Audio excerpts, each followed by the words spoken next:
네, 오늘은 약수터에 물을 들어간 이야기를 해봤는데요. 이게 도대체 세포호흡 그리고 ATP라는 물질과 어떤 연관이 있는지 한번 실제 이야기를 곁들여 보도록 하겠습니다.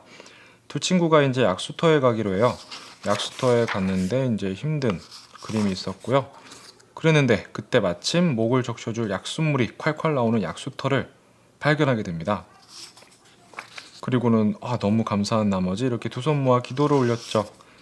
근데 문제가 있었어요.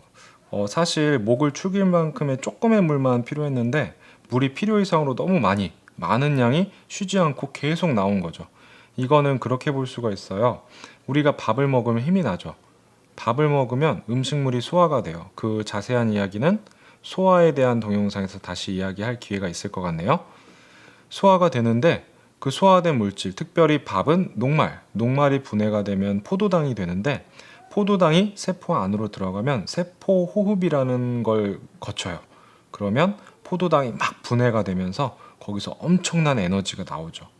근데 그 에너지가 지금 당장 그렇게 많이 필요는 안 한데 필요는 안 한데가 뭐죠? 필요하지는 않은데 이걸 그렇다고 열의 형태로 다 날려보내면 아깝고 그래서 이 막대한 에너지를 어떻게 할까 고민을 하다가 생각을 한 거죠. 지금 이렇게 흘려보내면 아까우니까 이걸 어딘가에 저장했다가 나중에 필요할 때 사용하면 어떨까?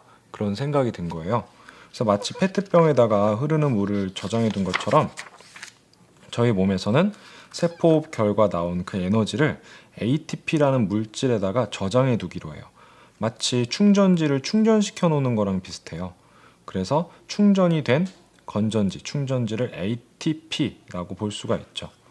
그럼 ATP는 사용을 이렇게 만들어 두면은 세포 안에 존재하다가 필요한 순간, 예를 들면 우리가 뭐 근육을 수축시킨다든지 말을 한다든지 이런 여러 가지 생명 활동을 할 때 그것들을 꺼내서 조금씩 떼가지고 ATP를 분해하면서 필요한 에너지를 사용할 수가 있는 거죠.